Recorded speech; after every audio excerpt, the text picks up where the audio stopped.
Muy buenos días, queridos estudiantes. Bienvenidos a una nueva clase de literatura. Estamos finalizando ya con los temas de la unidad número 9 y nos encontramos en la página 170 de nuestro texto guía. En esta ocasión vamos a hablar sobre la visión revolucionaria en la literatura indigenista e indioamericana. Hoy vamos a hablar sobre cómo la literatura ha ido sobresaliendo no solamente con la llegada de los españoles y la época de la colonización, sino que antes de ello y después de la época de la colonización, pues Latinoamérica ha desarrollado literatura, una literatura que estaba basada ya no en los atropellos que han sufrido, sino en una literatura más revolucionaria, reivindicando los derechos de los indígenas. Durante el siglo XX han habido varios autores, han habido varios cambios tanto políticos, sociales y económicos en el mundo entero, y pues Latinoamérica ha sido también capaz de ingresar con ciertos autores a este cambio. ¿Quiénes han sido estos autores que han revolucionado la literatura? Vamos a tener por un lado a Rubén Darío, Ricardo Jaimes Freire y Leopoldo Lugones, que en base a los escritos que ellos tienen, pues han ido dando pautas de lo que iba a ser la nueva visión de la literatura a nivel Latinoamérica. Con la llegada del siglo XX vamos a demostrar un gran interés por lo que es la milicia, la revolución como el hecho de que los indígenas deciden liberarse de la opresión de los españoles, el yugo de los colonizadores. Entonces había un incesante interés por los motivos indígenas, por la literatura indígena, por estudiar a este ser que había vivido todas las luchas, todos los enfrentamientos entre ellos, incluso entre los españoles. Entonces, la literatura latinoamericana en un inicio va a tener un carácter indigenista.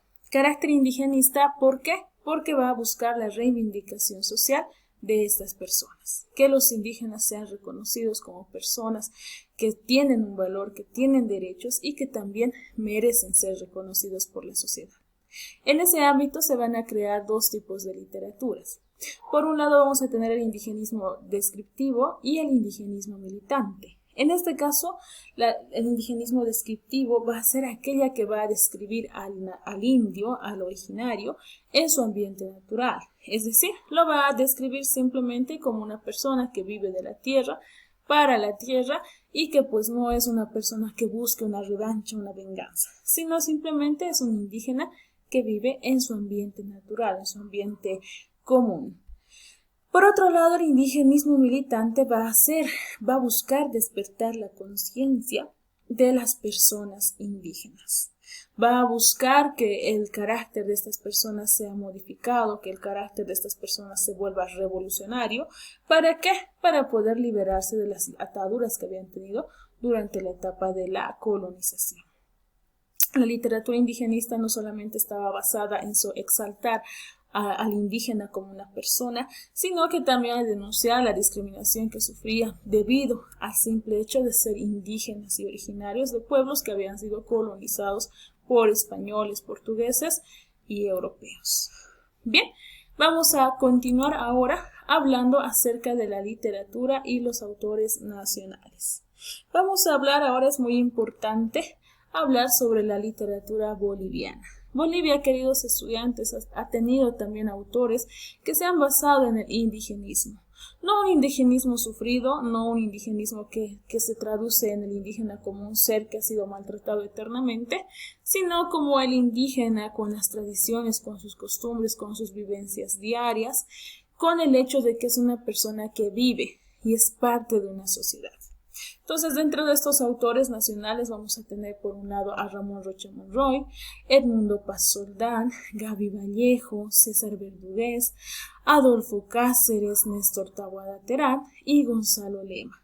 Cada uno de estos autores han escrito obras que han sido reconocidas a nivel internacional debido a que ellos también escriben sobre el indigenismo, sobre la realidad social, pero no desde el punto de vista sufrido, sino desde el punto de vista de un indígena capaz de luchar por sus derechos.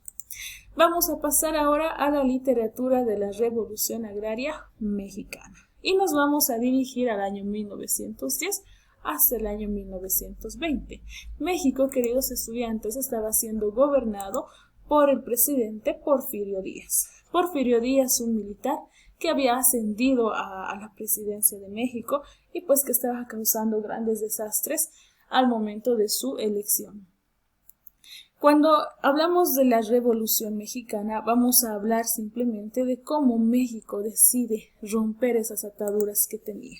Y para ello vamos a tener a representantes. Uno de ellos va a ser Francisco Madero, que ha sido uno de los que ha luchado contra el gobierno de Porfirio Díaz, ¿no? Demostrando que este hombre pues estaba realizando varios a los derechos de los indígenas en México. Entonces Francisco Madero decide enfrentarse a Porfirio Díaz como una persona que estaba basada en el socialismo, en el que todos debíamos ser partícipes de la sociedad sin distinción alguna, y juntamente a Emiliano Zapata y a Pascual Orozco comienzan lo que es la Revolución Mexicana. La Revolución Mexicana, queridos estudiantes, ha estado cargada de una ideología muy fuerte, una ideología dirigida a la liberación de los indígenas, tanto intelectual, tanto moralmente, como también a redirigir la literatura. La literatura durante la Revolución Mexicana ha sido una literatura dirigida a la reivindicación de los derechos de los indígenas que habían sido oprimidos. Es así que va a nacer un autor muy reconocido, Mariano Azuela González. Este autor que va a escribir varios libros acerca de lo que se había vivido durante la Revolución Mexicana. También va a realizar algunos otros escritos como ensayos y documentos que nos van a hablar sobre lo que había sucedido o su punto de vista frente a lo que México estaba viviendo. Bien, vamos a pasar ahora a hablar sobre este personaje, este escritor, que no solamente ha sido una persona que se ha dedicado a reclamar los derechos, sino que mediante la literatura Mariano ha sido capaz de poder identificar y poder demostrar lo que estaba sucediendo, las injusticias, los hechos que se vivía dentro de México a través de su literatura. Mariano Azuela, queridos estudiantes, tiene diversas obras. Dentro de ellas vamos a tener María Luisa, Los Fracasados. Ahí tenemos varias novelas sobre lo que él estaba viviendo. Y quizás una de las novelas más reconocidas, Mala Hierba, Esa Sangre. Todas estas obras, queridos estudiantes, se convierten en un portavoz o un portaestandarte del sufrimiento que estaban viviendo los indios, los obreros, ya sean hombres, mujeres o niños, dentro de lo que ha sido la Revolución Mexicana. Entonces, estas obras, queridos estudiantes, reflejan la pasión que tenía México para poder sobresalir, para poder liberarse de las ataduras que tenía. Sin embargo, es también importante hablar acerca de algunas características de la Revolución Mexicana. La Revolución Mexicana, si bien ha estado basada principalmente en la recuperación de los derechos de los mexicanos como personas capaces y pertenecientes a una sociedad, la literatura también ha estado plagada por varias situaciones. Por ejemplo, los temas que se tomaban en cuenta en la literatura mexicana eran apasionantes, vigorosos y viriles. Como tú sabrás, México es uno de los países con un récord machista, es decir, tiene un récord donde el hombre es más apreciado que la mujer. Por lo tanto, la mayoría de los temas hablaban de una lucha que estaba totalmente redirigida a que el hombre pueda salir hacia adelante. Los símbolos más fundamentales dentro de esta literatura va a ser el amor de un hombre hacia una mujer, pero lo más importante es el varón que está demostrando ese sentimiento. La mujer, queridos estudiantes, pasa a un segundo plano, es decir, la mujer no es tomada en cuenta como una luchadora, como una persona que ha prestado su voz también para la revolución, simplemente es tomada como aquella que acompaña al varón. Los temas que se utilizaban dentro de la literatura estaban limitados y parcializados a los escritores y también a su ideología. Muchos escritores estaban basados en los partidos políticos, por lo tanto sus libros también respondían a esos intereses. No hay una técnica totalmente establecida para la estructura de una obra mexicana. No existe dentro de la literatura de la Revolución Mexicana una obra que indique esta era la estructura completa.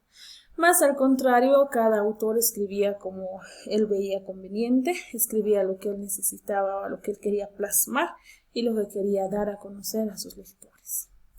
También existe un afán muy fuerte, un ideal altamente patriótico, pero no dirigido hacia reivindicarse, sino hacia la revancha, hacia la venganza de lo que les habían hecho los pueblos opresores. Entonces, la literatura mexicana es una literatura muy rica, sí, pero también ha tenido ciertas variantes que nos hacen dudar, nos hacen pensar acerca de lo que realmente México había vivido. Tenemos algunos representantes y obras de la literatura mexicana y vamos a mencionar a Mario Azuela, sus obras Los de Abajo, Mariano Luis, Mala Hierba y Sin Amor. Obras muy representativas también de la Revolución Agraria Mexicana. Martín Luis Guzmán, con las obras El Águila y la Serpiente, La Sombra del Caudillo y Las Memorias de Pancho Villa. José Rubén Romero, con las obras La Vida Inútil de Pito Pérez, Desbandada, El Pueblo Inocente y Apuntes de un Lugareño. Rafael Francisco Muñoz, con la obra Se llevaron el cañón para Bachimba, Vámonos con Pancho Villa y Cuentos. José Vasconcellos, con las obras Por mi raza hablará el espíritu, Prometeo vencedor, esta es una obra de teatro, El viento de Bagdad y La flama, obras representativas de la Revolución Mexicana. Y por último, José Mancisidor, con las obras La ciudad roja y Frontera junto al mar. Todas estas obras que realmente iban dirigidas al indigenismo, a resaltar al indígena como una persona que necesita sus derechos, recuperar su situación frente a la sociedad. Muy bien, hasta aquí el video del día de hoy. Espero que te haya sido de mucha ayuda. Muchas gracias por tu atención.